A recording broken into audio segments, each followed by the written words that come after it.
Hey y'all, Michelle here with My Designs in the Chaos, where it's my goal to develop, encourage, and grow your crafting talent and confidence.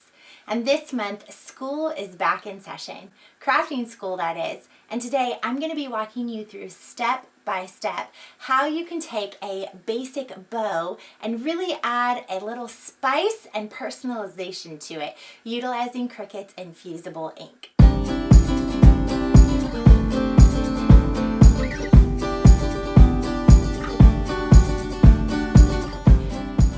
Today's project, we're using Cricut's Infusible Ink. So before we get started, let's talk about Infusible Ink for a minute because it's very different than vinyl itself.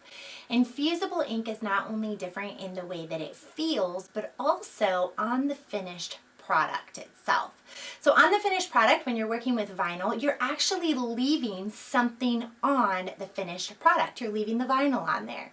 With Infusible Ink, you're only leaving the dye from the paper on the finished product. So it has a very seamless feel to it, which is great if you don't want to have that feeling of vinyl on there. Cricut Infusible Ink is very, very different than vinyl, and I think that there's a place for both of them in the crafting world. It'll come in packaging of 2 different designs that kind of coordinate together, which is really nice, or you might even have one that has 3 or 4 in there, which also coordinate. So it's kind of fun to be able to do multiple projects with all the different coordinating patterns and designs.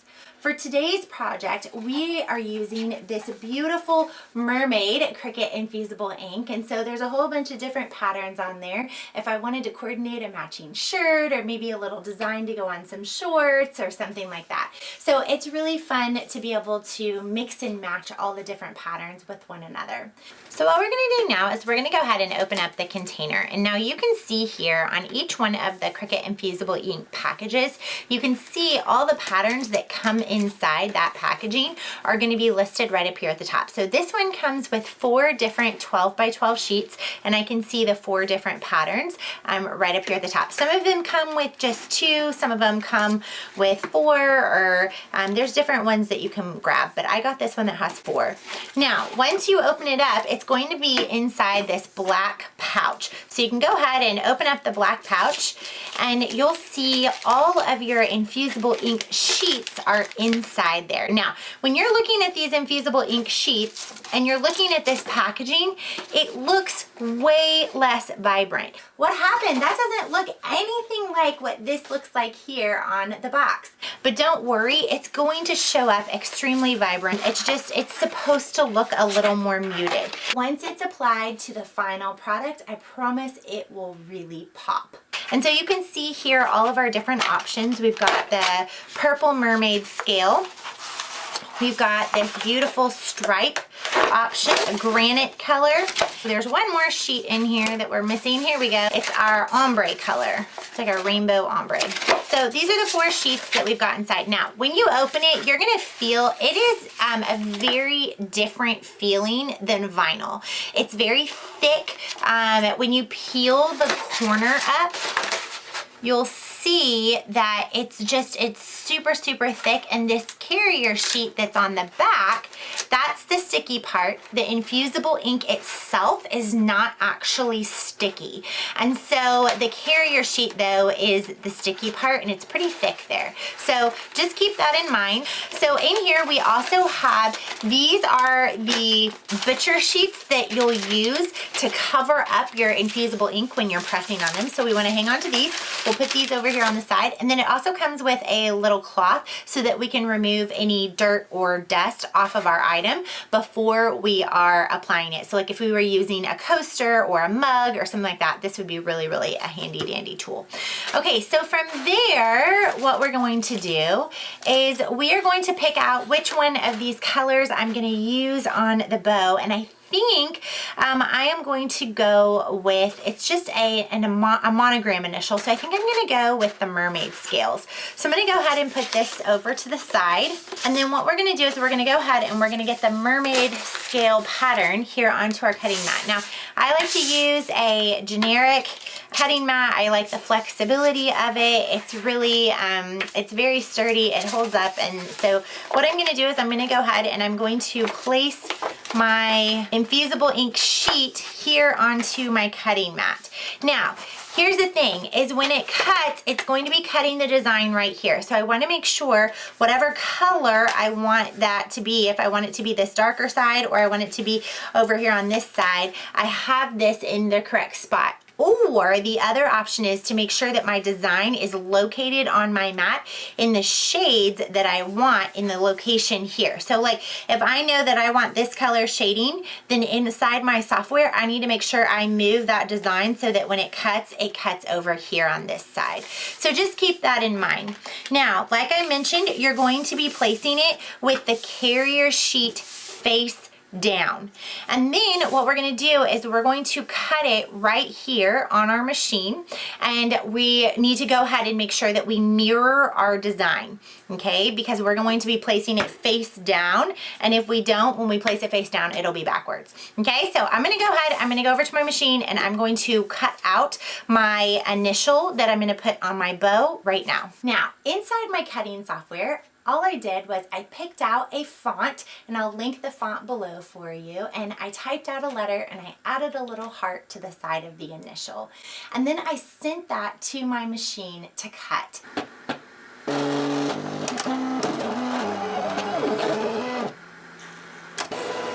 Now, at this point, we have our design cut. I'm gonna go ahead and I'm gonna just trim off my design here, so that way I can save the rest of this sheet for a future project.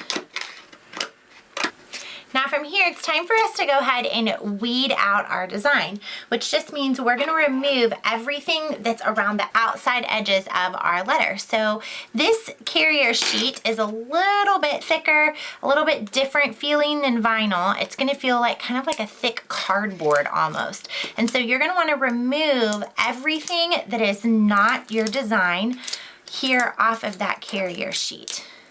And so that's what I'm gonna do now. Is I'm just weeding out this design. Just like with weeding though, if you want, you can trim it as you go. And then that way it doesn't get in the way. And then you can keep going. You can kind of see here some of this part is stuck on there. I'm gonna just pull those off, and then I'm gonna get the insides here.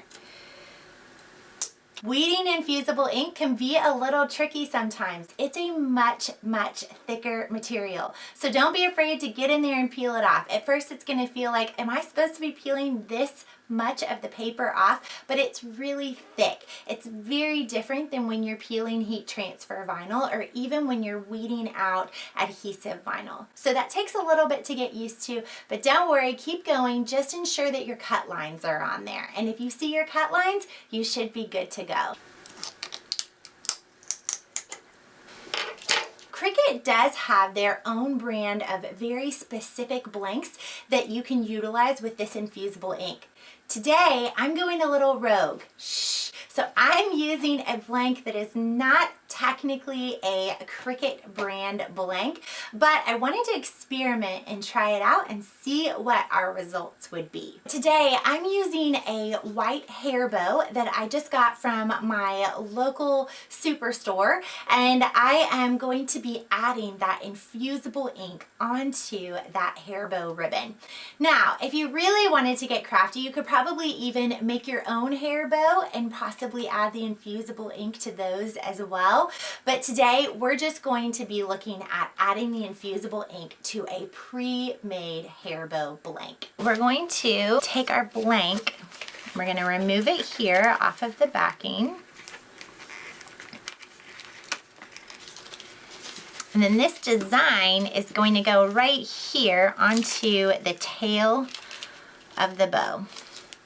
And so what we're gonna wanna do is we're just gonna wanna place it on there so that it's in the center, kind of, you know, see exactly where do we want it here. The nice part about this infusible ink is that it actually has a grid on the back, so you can ensure that wherever you're placing it is nice and straight, and it's sticky. That carrier sheet's sticky, so it's gonna attach on there. And now what I'm gonna do is I'm gonna go ahead and I'm gonna move over to my heat press so that we can apply some pressure to it. And I'm also going to take with me to my heat heat press, that sheet that was included inside the infusible ink packaging. And so we're gonna take our infusible ink, our blank, and then our sheet all over to our heat press. Okay, so now we have our heat press turned up to 400. I have a pressing pillow on here, and what I'm gonna do first of all is I'm just gonna go ahead and I'm going to give the tail of this bow a little bit of a press with my heat press, just to help remove any excess moisture that might be inside that tail.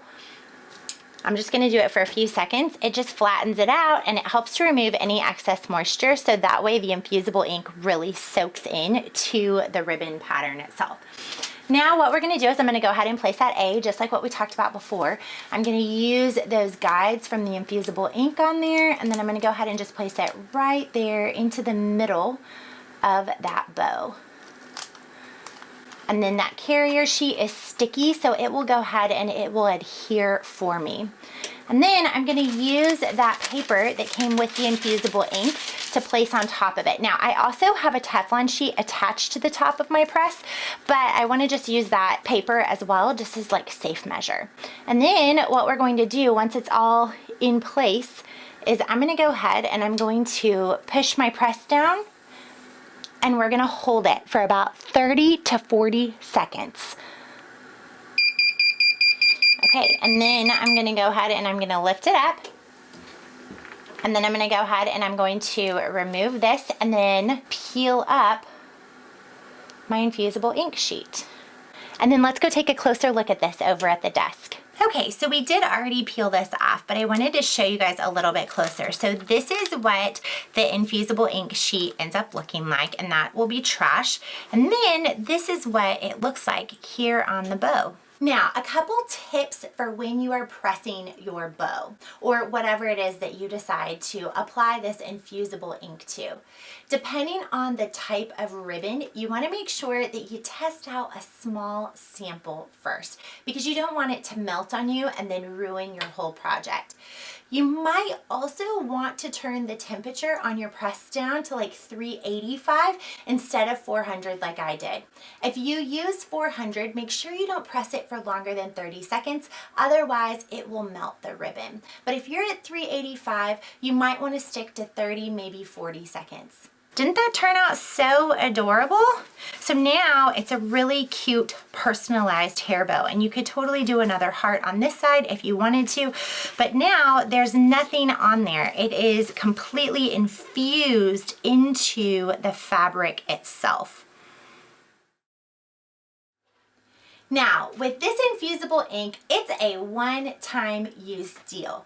I have heard of some people taking it and maybe doing a couple prints, but just know if you do more than one, the next one that you press is going to be a lot less vibrant, and it'll get less and less vibrant each time as the dye eliminates from that sheet of infusible ink. Also, make sure when you put your infusible ink on the item that you're going to press, make sure it doesn't move.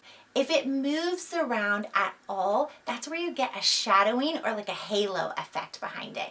And so make sure that it's secured in place so that you don't get any movement there. If you have any questions, please feel free to leave them in the comments below. And if you end up personalizing your own hair bow, make sure to come connect with us over inside our Facebook community.